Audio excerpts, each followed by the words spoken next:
This video is sponsored by Awesome, a one-stop service covering multiple needs from company incorporation to accounting and bookkeeping. I recently posted a video on TikTok talking about the steps you can take to start your photography business. I've been running this work edition series on the channel for quite a while now, and we have covered a lot when it comes to freelancing, when it comes to starting and building your photography business. But I thought it would be useful to kind of put all of that into one video and go through what I think are some of the best tips to get you started with your photography business. So step number one is identifying your niche. And so I want to preface this by saying that experimenting is always good, whether you're doing that at the beginning of your career or later on down the line. You know, you can't get enough of experimenting, trying new things and trying to find out what works best for you. And the idea of niching down or deciding on a particular niche isn't necessarily to stop you from experimenting with all the other different types of photography. It's more to help you consolidate a more solid business and marketing strategy. Being a jack of all trades and a master of none will kind of just dilute your marketing strategy. It'll be a little bit confusing for clients to find you, to understand what you do, and for you to understand how to reach those clients. If you can identify your niche at the beginning of this journey and center your business plan and your marketing plan around that genre, then it becomes a lot easier to branch out later on once you've kind of found success in that one area. So similarly, the next step would be to create your business plan. And a business plan isn't as scary as it sounds. Simply put, all you really need to identify is how you intend to make money. So for example, are you going to be offering photography services like portrait sessions, wedding photography, things like that?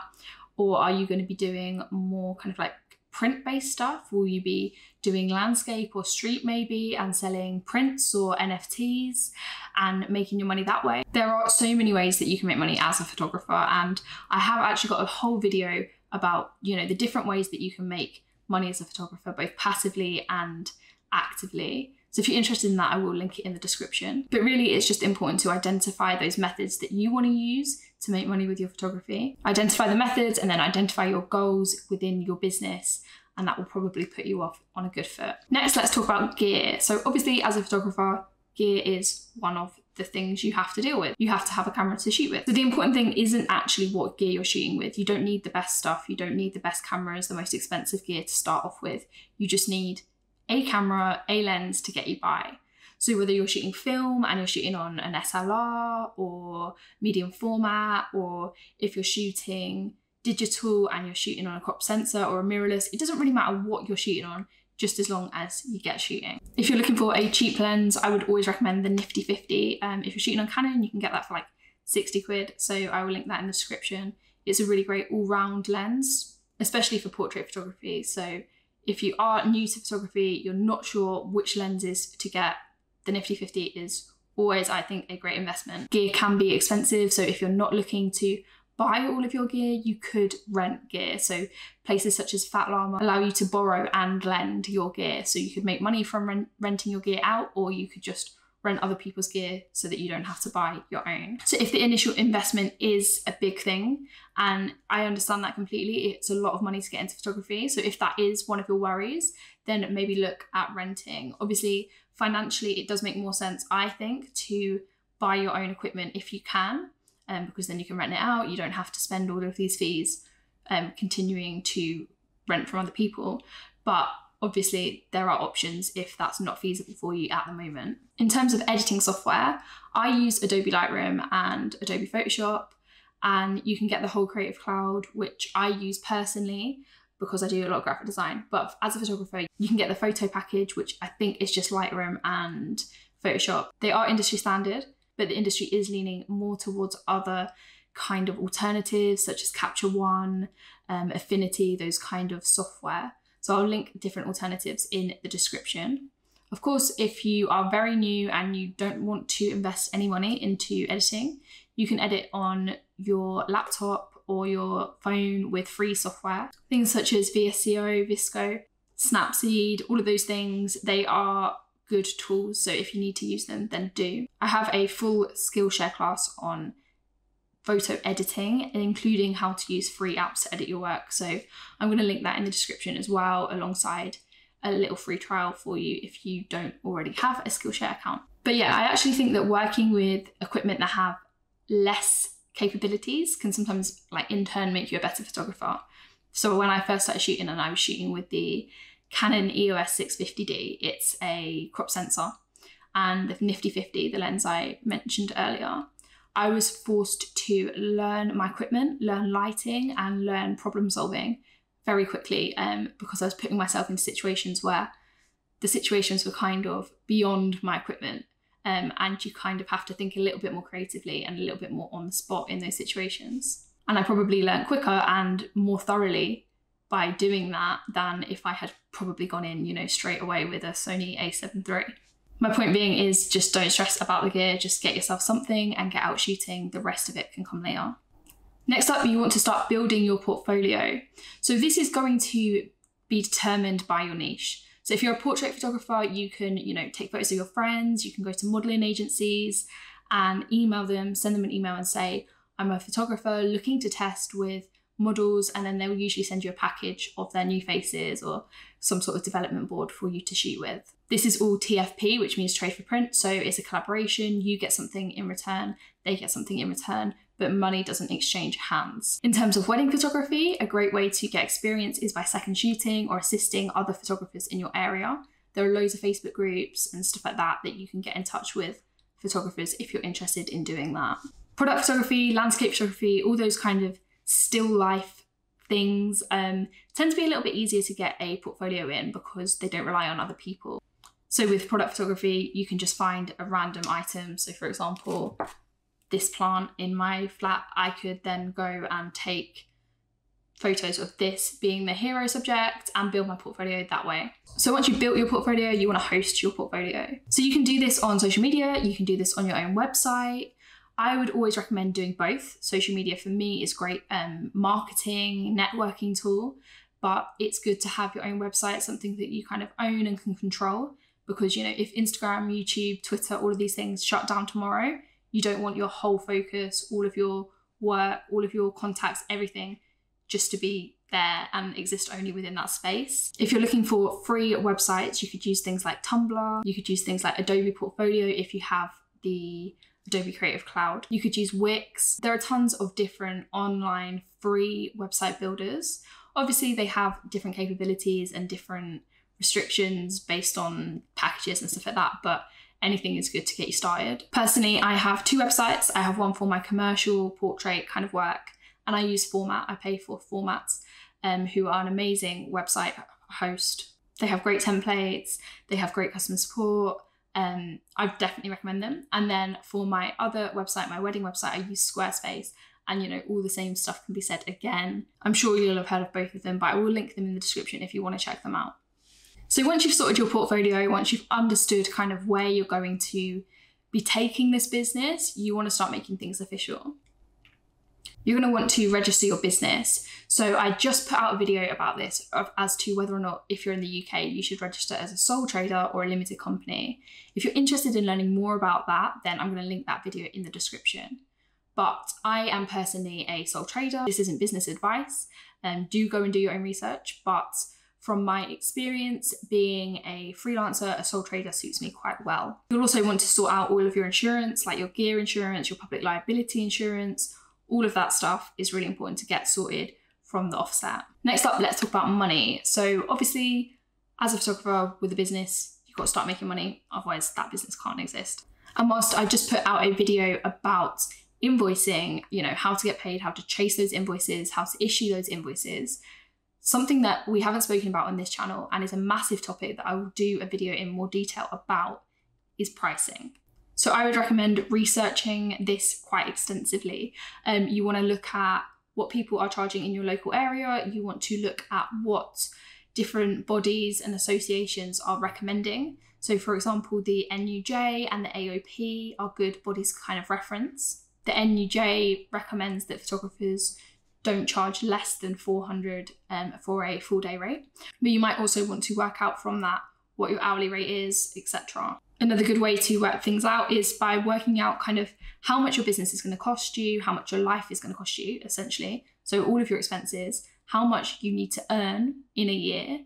And then you want to kind of work backwards and then work out how much you want to be earning a day, how much you want to be earning an hour. I'm going to link some information about pricing as well as different calculators and stuff like that that are online in the description if you do want to utilize those resources. So on the topic of money, you also want to get your books in order. And I know, again, this sounds scary. Bookkeeping is one of those things we're not taught at school, but it is very important to understand your money, to understand what's coming in and out, and to get your cash flow in order, including your tax, you know, how to claim expenses, what to claim expenses for, how much tax you're going to have to pay, how to manage your money in that sense. All of this stuff is really important because if you run into cash flow issues within your business, it's going to be really hard to have any longevity within it. And that is where today's sponsor comes into this. So Awesome is a one-stop service covering multiple needs, including bookkeeping, accounting, and taxation. Awesome are able to provide you with a dedicated accountant who understands your industry, as well as their automated software, which helps you kind of keep everything in order, you know, all of your documents in one place. If your documents are missing, they will ask you for them.